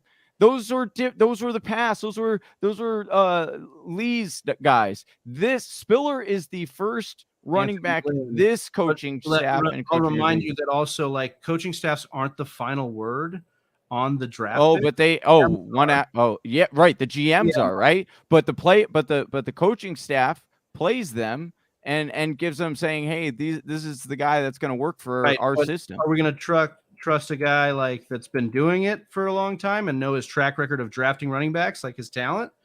You know, we're going to trust a guy like Pizza Belly, who hits us with a $5 super chat coming in there. Baby. Appreciate the insight. Well, we appreciate you, Pizza Belly, and I hope you appreciate this whisper. Woo! Man, it feels good to be back rocking and rolling with the whisper. Yes. Woo! We love it. We love it. All right. Hey, question here from Will47 before we jump into this one. I think it's a good one. Would you not take Brian Robinson up by these guys? You're thinking he's too much, is got too much in his way? I think we would side on that last part. It looked like they've got roles established for each one of their backs over there in Washington. Well, we don't know what the role for Gibson is, but he got like 20-something carries in the last week of the season and had a lot of yards and a touchdown. So quickly, my take on the Robinson thing is I might like Robinson more than Spiller and Algier, like as a talent. The problem is that even if Gibson goes down, they have a dedicated pass catcher in McKissick. He needs 2 injuries to make it happen. Yeah. And so again, I think there's too much in his way, like you said there, to get there. All right. That's solely it for me. It's like Robinson's a good running, or shows potential of being a good running back, but it's just like with the depth chart, with where he's buried how we know how this coaching staff, what they do to gas up all their running backs. Hell, they were talking the same way about that they were talking about. Well, not quite the same, but they were hyping up Patterson last year, which your boy bit into. Your boy bit into the smoke and the fog. You still got a little taste of that in your mouth? Yeah, dude. And so, but you know, and I say that as someone who drafted Robinson in the for the Dynasty on their own team. So, you know, not financial or fantasy advice, do your own research, but that's just what I would say. Dude, I love that Jersey Jay's coming back here, because he says, hey, look, why you need to pick on Travy, Ron? And Ron says, not just Travy. So I love it, because Jersey Jay's back, our enforcer. He's got the flex out. He's saying, look, dude, he's our bouncer in the chat here. No, I appreciate you both in there, Whisper Nation. We love you. Love you guys. All right, so we're going to move on here in this draft. And I think the hate on Dotson, like we talked about, has gone too far here. I'm just going to stake my claim. I think Dotson's got to go here just based on draft capital alone. We love the talent. We like the role. There's a pathway where McLaurin's gone. And even if he's not, like, this could just be really nice. And it's like, I hear you guys. Like, Jalen Reagor happens. Like, these first-round busts happen. But I love draft capital here. And we're going to move with Jahan Dotson. Any other comments on this one? I'll be honest. I think London has a better bust potential than Dotson does. Love to hear that. But that's that's another debate for another day. We know you don't like London. I think Isaiah Spiller's got the biggest bust potential of all of them, but Oh, well, you could just keep that one to yourself there. Okay, let's move on to this next pick here. Yes. We like the talent, we like the role. Now, we had said before too that Dotson, Bell, and Mechie were all talented receivers that we liked. We just got to pick which one we liked the most, and my personal pick, it would be Dotson right here. I like Bell coming in what should be expected-wise an elite quarterback for a while over there. Amari Cooper, he's so much better than he gets credit for, but it is what it is. It's his 3rd team that Amari Cooper's on. He'll probably be on a 4th team in a couple of years if it goes the way that it's gone. So I like David Bell, but there is that question mark ahead of him a little bit. The quarterbacks are shifting up. Mechie just with Houston. It's over there. We don't really know, but Dotson? That's the only downfall. I love Mechie's name, man. I think that's such a sweet name. But yeah, I would go Dotson here. Dotson, Travy? Yeah, I think Dotson's the right call. And as we move into the 7th pick there, are we sticking with these kinds of receivers? Is David Bell or John Mechie the next? Or is it a pivot to a Tyrion Davis Price? Robinson, as mentioned before, maybe take one of the first non-running back or wide receivers off the board? because the NFL draft showed us that they're so underwhelmed with the quarterbacks, I still want to kind of be underwhelmed with the quarterbacks. So I wouldn't vote for any like moving off of what we've got going here. And I'd actually be interested in your guys' take on Bell. There's two different theories on Bell, right? Where it's like we have to consider the Watson situation, but the wide receiver room is actually pretty open. Like, yeah, Amari Cooper's demanding a lot of money, but also like it's Amari Cooper, like he could be done here in a couple of years. I think Bell is kind of one of those very interesting guys that like we could look back and be like, he's a Jarvis Landry, Keenan Allen type, soak up a ton of targets and really plays well with our guy, Deshaun Watson, when he comes back. What has Watson done for fantasy wide receivers in the past? Huge. Now, also, he's played with a little bit of different skill types than David Bell. And so that's where I guess that's where I'm a little bit hesitant because DeAndre Hopkins is, a lot better than David Bell. And I think Fuller has been like a bigger play guy. I don't think Bell's necessarily going to be that, but I don't think it's out of the range. I guess I think Bell's the right play for like upside and longevity over Mechie. And I don't see anybody else running back wise that I really is leaping off the page at this point. Johnny, do you have anything, against going with Bell here? I mean, I do buy into the Deshaun Watson. I do understand the upside play. So if you're asking me for the upside, I would go Bell over Mechie. But I would personally go Mechie over Bell just because I think people are their wide receiver room is potentially open, but is it potentially open or is it actually potentially closed? Because you've got Cooper there, you've got Schwartz, who they actually really like in that slot position. You've also got Peoples-Jones. Like, I know people don't want to say he's a good receiver, but he is from a metric standpoint, from analytics, he's a pretty solid receiver. And I doubt Bell would come in, year one and supplant, because there was a point where like DPJ was somewhat taking over for OBJ's role because, they weren't connecting OBJ and Baker. And so I think that Bell could actually get a little bit more trapped in that. I am starting to turn around with Johnny here. And the reason is I was looking up draft capital because I remember the Texans reached quote unquote for Mechie. Is it Mechie or Mechie? I've heard Mechie, but I don't know. I'm going to keep saying Mechie. Mechie. I think either one sounds dope as hell. They sound dope as hell, but one is right. I want to know what that is. Johnny's like Mechie. It's all peachy draft. Yeah, dude. I think for me, again, he went 212. He went all those guys we talked about. The reason why Dotson was a value in our Dynasty Whispers draft for me, because he went in the first round. He's gone 212. That's over 10 picks ahead of our guys, Alec Pierce, ahead of our guys, Sky Moore and Pickens. Like, they spent decent capital on our guy, Mechie. We'll get that right, and we'll figure out how to say that. And I just think that maybe you're right. Maybe we got to go with that. I don't like passing him up, though, to go with Davis Mills over Deshaun Watson. That's my thing. And the Texans in general.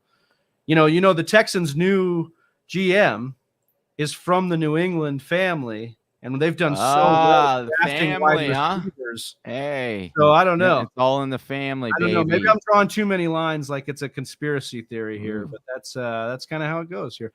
My vote is actually still going to be Bell. I think, but I just wanted to play devil's advocate there. I'm good with Bell. All Johnny? Right. I would have went Mechie over him, or Mechie. I would have went him over, but it's okay. Well, we can roll with Mechie next. I think it's awesome. I think it would be. That's we kind of had these three receivers. And the third one being, sorry. And Johnny and mine, when we put this together, we had Mechie as the third of the three. Yeah, Johnny now has Mechie moving up, and I hear those points. So it's really close. Yeah, for us. We'll go with Bell. I'm going to stick with our original pick.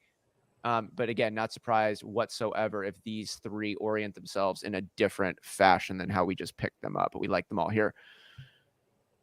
All right, so we'll move on to the next pick, which is, I'm having a hard time. Is this the fifth? This is the ninth pick here in the second round. Ninth pick here. And if I'm looking at the show sheet, you guys really like taking Trey McBride, draft capital's there. Do we still Yes. think that way? We didn't like any of the other talented play. Of course, there's a lot of good talent over here, but there is a tier break for us at this point in time. So when we took a look at the rest of the players available, Tyrion Davis-Price, he's a fun flyer, but he's a flyer. We like the Robinson pickup, but we don't see a pathway actually. Like, we like him as a player, but we don't see a realistic pathway for him to becoming a lead fantasy player and a vein for his offense. We really didn't see any of these players becoming a vein for their offense. And that's why we had drawn a line right here on this one. All of the other players before this pick, I see as being veins for their team. It's more likely that they end up becoming a vein than they don't. And I think that the rest of the players here, while they all could, I think it's less likely they ultimately become a vein for their team, specifically talking the running backs and the wide receivers than the other ones. So yeah, Travy, we did pivot at this point and went with Trey McBride is who we were considering here. We liked him as a long-term tight end prospect for Arizona, playing behind Zach Ertz year 1, but we'll see where he's at year 2.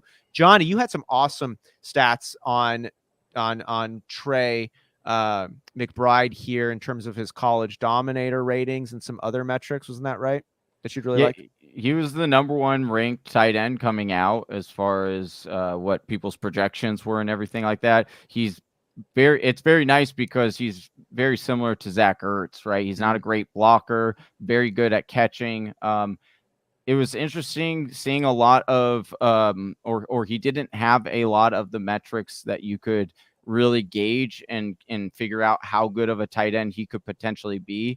If you do take in like potential, what you can kind of find online with his 40 times and things like that, it does show that, McBride has a fairly good chance to be a Pro Bowl tight end, a tight end that you'll be able to roll out there. Obviously, this Arizona Cardinals defense or offense does like to go to the tight end. Zach Ertz was a top 5 targeted tight end after being traded to the Arizona Cardinals. So I like the pairing with Zach Ertz, being able to train him and then the system, of course. But because he is a rookie, again, you might have to wait, and behind Zach Ertz, right? You might have to wait a couple of years before this could actually be the best pick or, be the best tight end or playable tight end. But I do like McBride here.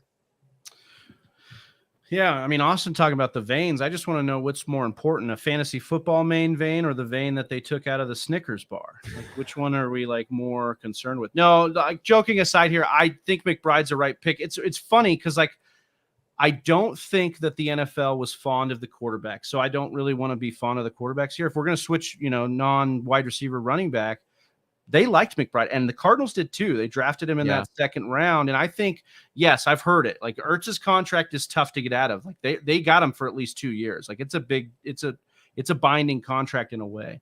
But this team without Hopkins going to run a lot of 12 personnel. They already did run a lot of 12 personnel. McBride's going to see the field like quite a bit in his rookie year, and so I think by year 2, do we have like an Ertz Goddard situation? Where we have, quite a bit of, situation. It's funny that it's Ertz again, but I think that could be, very useful. Groundhog Day, huh? But yeah, let's go. We're rolling with McBride here. We'll move on to the 2.10. We're sticking with kind of this same thinking, Travy, and you had brought for where we were at. We're not more excited about the dice roll of some of these other ball positions in the running back and wide receiver specifically. I think that Kenny Pickett here deserves a lot of consideration given the amount of weapons that he has around him. Travy, I hear you about the NFL not loving the quarterbacks this year, but there was one who went ahead of them all, and that was Pickett. I think he went to the best situation you could possibly find yourself in. You've kind of warmed me on Pickett, and I'll just jump in here to say that I think, my question is, Austin, if they don't draft Pickett at 20, does Pickett go in the first round? And where does he go? No, I think that was the whole reason his girlfriend or significant other was kind of so upset about his. No, well, I mean, she was very visibly upset for 3/4 of that whole entire draft until, about 5 minutes before when he got the phone call saying he was going to be a Pittsburgh Steeler. So I think that there was some fear that there was going to be 0 quarterbacks taken. Obviously, that is also a big amount of money difference between a quarterback taken in the first versus the second. So I can't wrap my head around. Maybe I'm just infatuated with the running quarterback. I hear your points, Austin, on the supporting cast. I also hear what the NFL's been saying, scouts have been saying, and what they did by. He's still a 20. Like 20 is a lot different than taking a guy in the top 10, top 15. So for me, I don't see the upside in Pickett. Like if you're looking at me in my dynasty squad and I can still wait on quarterback, I think Willis is the pick I would go with. Just the upside, cannon arm, and the mobile ability. If he can develop, the upside is a ceiling that I think you can't get with Kenny Pickett. Now I understand taking, 3 years of Kenny Pickett or 4 to 5 years of Kenny Pickett as a Kirk Cousins type or a, game manager plus type. So I feel that. I don't mind going with Pickett here. You're right, Austin. So many weapons there, and even not just past Claypool and Deontay Johnson. They drafted Pickens and another guy. I'm blanking on his name, but another good guy there just to be like, hey, we're the Steelers. This is what we do. We, Najee Harris and Pat Freiermuth. He's going to have decent floor games for you. I believe that. You know what's wild is Pickett and Josh Allen are only 2 years apart. Age-wise, yeah, 23 years old for Pickett coming in. The thing I wanted to throw out here about almost. Yeah, right? 24, yeah. The thing I'm going to say on Pickett, and actually why I'm very strong in the Pickett over Malik Willis conversation here. And I swing for upside. That's how I play fantasy. It's always how I played fantasy. I swing for upside everywhere. I say, hey, I can get a guy who's good enough. Even if I miss out on one, if I hit a real upside piece, that's going to cover the ground of 2. So that's where I go for. I think it's more exciting, and I think it's a lot of things here. But what I would say about Pickett is that it's not. He's going to be productive. He's going to put up numbers. And last year was a bit of an eye-opening season for me, guys, in seeing the Whisper Listener League, 16-team super flex situation. Right, quarterbacks are hard to come by. And I got to see how it's not common to get a quarterback that's going to throw you 2 to 3 touchdowns on a regular basis. We looked at Zack Wilson, who we were all really high on. Well, I wasn't really high on, but a lot of people were really high on Zack Wilson. And Zack Wilson ended up getting dropped, right? He ended up getting dropped in the Whisper Listener League. Well, and I think that's a good caveat to talk about. Like, that's a qualifier. Are we drafting this mock as if it's a super flex or a 1 quarterback league? I don't think it changes a ton. Right, but I think maybe Pickett goes a little higher. If I think Pickett would be if it's a super flex. I agree that by the book and everything you've said, Austin, Pickett's the right pick here. He is.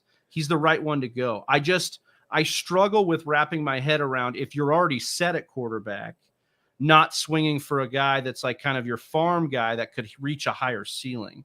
It always depends on the team. Right, of course. But that's the last thing I want to throw out there on why I'm taking Pickett over Malik Willis. I talked about why I like Kenny Pickett. I think he's going to be productive.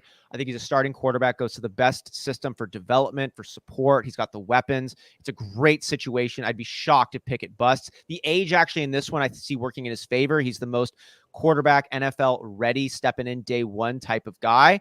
The thing on Malik Willis is I'm not sold that Malik Willis is going to be a starting quarterback for more than a season or 2 down the road. Like I don't want to say Johnny Manziel, because Johnny Manziel brings a whole host of character issues that he had early on in his career that Malik Willis does not seem to be connected to at all. But when I see a backyard type of football player in a Malik Willis who's got a lot of raw abilities that need polish, spends a lot of time in that backfield. There's not a lot of help over there in Tennessee for him. Yeah, he's got speed, but the Titans don't have a lot of weapons. Treylon Burks is their best guy. Love him, but outside of him, it's like Austin Hooper is their second best receiving target, maybe. And I'm just not sold on Malik Willis being a piece in the NFL. Yeah, but I think that's what's beautiful about these 2 different situations is that Willis gets to sit behind Tannehill. And I think they can't even really get out of Tannehill next year. So it's like we're looking at least a 2-year window.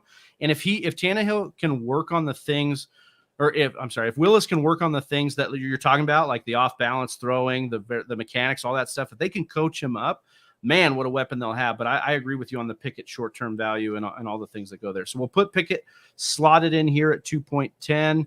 And then we've got we talked about going to the third round. We're going to just do the second round, maybe save the third round for next week. But we've been rocking and rolling and having such good insight. We want to keep rocking with you. So again, appreciate you, Whisper Nation, and let's rock with 2.11. Guys, what are we thinking here? Johnny, you have initial thoughts on the 211 here? Yeah, I think you go Davis Price here. Obviously the draft capital very similar to CEH, where you probably coming in wouldn't have had him listed this high, but because of his landing spot, because of what that offense can do potentially for running backs, it elevates where you should take him or where you're going to have to take him, and certainly adds to the overall value of a running back, right? So 49ers look to need to fill up that 1A kind of role, and Price really fits that role. Well, he's a big boy. boy. Let's be clear. They don't need to fill the 1A role. They have the 1A role with Elijah Mitchell right now. Now, whether or not you want to talk if Mitchell is durable enough, I get that argument. But let's not act like Mitchell didn't do special things in his rookie year. No. I'm not saying again. No, why do you say just because I say a 1A role? He's a boss, okay? Because he deserves the A, Johnny. Okay, yeah, Mitchell is the A. If you're gonna give TDP something, you give him the B for basic. Oh wow! Well, I could tell you his tape was not basic. Listen, I like Price a lot. As I also drafted a lot of Mitchell last year, or not drafted, but picked him up off waivers a lot last year. So there's some heartstrings there. But I do agree with you that Price is worth the squeeze here because look who we're talking about, Shanahan. I mean, this is just it's a wheel that always turns like Game of Thrones. He's constantly changing the running back because he knows his system's violent and they don't need to be committed to any one guy. That's the only downfall that you would say to this whole thing, or the whole argument. Long-term value isn't great. Long-term value, right? But it's so trepidatious. But all long-term value for running back is pretty difficult. So to get something like that, where you can say, listen, if you're going to be drafting at the end of the second or beginning of the third, and you're like, yo, this running back that you're getting has according to Ron, 20% would be a lot. 20% chance for statistical outliers. RB1 season. My guy, you would take that, baby. You would take that. So that's all I'm saying. I wanted to add into a little bit of nuance to my last take. 20% is a lot. I think I needed to speak with a little bit more clarity and intention about the lack of possible veins available on here. There's actually 2 right now that could actually have a real vein on their team's offense. It's just a much lower likelihood, but I would say that they are there in it could happen. Just like we could be getting a super chat hit up from our boy Jersey J. What's going on? We're going to go ahead and this is big though. This is Jersey J's first super chat because he fixed it, right? Like he did. Yes. Thank you so much, Jay. We're gonna hit you with another whisper. Woo! Man, love our boy Ric Flair. Love our boy Jersey J. Kind of looking similar on those 2 shots over there too. Loving that. Yeah. So I when I say that, this year, Johnny, because TDP over here, there is a world where he steps on the field and he ends up, having a lot of good couple of days in camp. They start running him with the ones. All of a sudden, he is that lead back for a run-heavy system. I think Elijah Mitchell and maybe Sermon, all these other people get on board, but he could be the guy that they look to early and often. Unlikely, but it could happen. Sometimes we get tripped up in like Bill Belichick's or Shanahanigans or whatever we want to call it, like these things. But sometimes they actually do tell us what they're doing with some of the stuff they've done. Raheem Mostert and Jeff Wilson played roles in this offense as the 1A, 1B, right? Those guys are no longer with the team. Now we've got Mitchell, who's the speed, and we've got TDP, who's got speed and power. And I think he could be the Jeff Wilson prototype for this offense. And so for me, I feel like, he'll kind of be a 1B, but if anything happens to Mitchell, who has not been a clean bill of health, boom, right away, you've got an RB1 borderline there. I want to sneak in a comment about that, Travy, because the Bellatrix, the Shanahanigans, I'd say on a week-to-week basis and like painting the overall picture, you can actually hit it pretty good. Yeah. that it just shifts so much on a week to week basis. Easy come, easy go, like you like to say, Austin. You have to be willing to cut ties with any guy at any time. That's more of a redraft take than actually a dynasty take. But that's kind of where we're at with why we're drafting tight. I mean, we're not drafting TDP far off from where we were drafting Sermon last year. So the burn isn't that bad like that. We're like, hey, let's just go back to the well. And we will go back to the last pick of this second round at 2.12. Austin, what are you thinking here? Well, I had mentioned that I see a couple of names left. TDP. Yeah, there was two. Now TDP is off the board. So I see one other player on this list that has a chance to be a real vein for their offense, both long-term and early. Now, do I think it's likely? No. But somebody here that I do see with that possible pathway based on their roster configuration, based on their overall skill set, based on the draft capital required to pick them up, pointing in a direction of what they kind of intend. And that's Wan'Dale Robinson for me, who they are giving a lot more consideration to after Kadarius Toney looks to have some issues that they're not super fond of. So I just want to say one thing, because Robinson, look, he's getting a lot of shade because he's smaller, but we got to really adjust our priors on this because smaller guys are like the NFL's changing. Like it's getting different than just letting guys in. Part of why Jameson Williams didn't profile as well, not just because of the ACL, because a lot of guys don't make it that are his size in the NFL. And what did we see out of the Big Six? A lot of smaller guys. We got to look past that. So I'm willing to look past that. The thing with Wan'Dale that, what's getting blown out a little bit is you mentioned it there with the Kadarius Toney stuff. Toney actually was back in 2 days after that report came back. So he came right back to camp. We haven't heard anything else about them trading. Now they did go draft a guy, but this is Buffalo Light. The GM and the coach came from there. And what do? They draft a lot of wide receivers. Plus the Giants. So initially when I was looking at Wan'Dale, I didn't like him because Kadarius Toney existed, but I don't think it matters because Kenny G's probably not long for the Giants. Sterling Shepard can't stay healthy. Darius Slayton might be a cut candidate.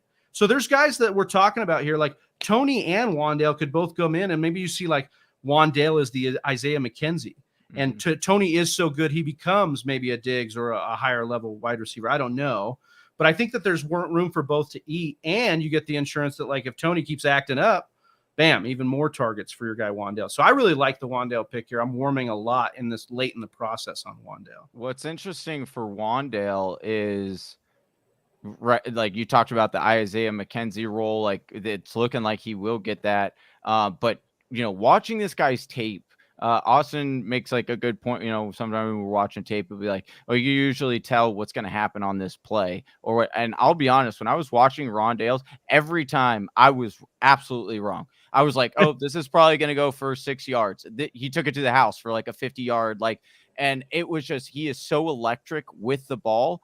And these guys, you could probably call him a gadget play or gadget player, gadget style player, but these are coming more and more common on today's NFL teams, and it's becoming secret weapons, these dynamic players. So I do think Robinson I think those guys can still get buried. Like we're looking at Rondale Moore. Yeah. I'm not saying I wish 100%.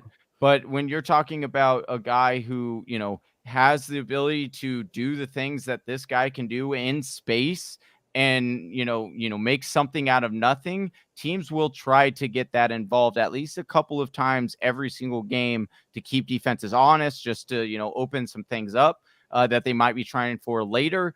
So I think it's a very interesting play because of, this coaching staff. Again, it's their very first wide receiver that they could have picked. There was a lot of other options and they went with him. And, and it was considered a reach again about that draft capital. And what do we say about that, dude? Reach for your guy. Exactly. Yeah. Austin flashing up that comment about Ronald, but it's the Giants. Yeah. I want to breathe a little bit of confidence because they brought in some higher minded player. They picked the Buffalo Bills off of their coach and GM. So we like that there. All right. So we're good with Wan'Dale here. Well, that'll complete round 2, right, Austin? Boom. That's it. 2 rounds in the bag.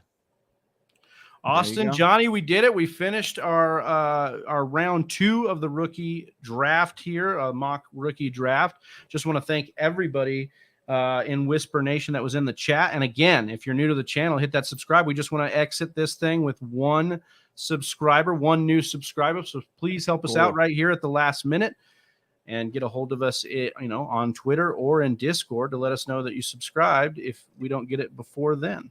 And if you want to catch round 1 breakdown, go ahead and just review the YouTube page. We did it last Thursday, week 1. It's there for your enjoyment.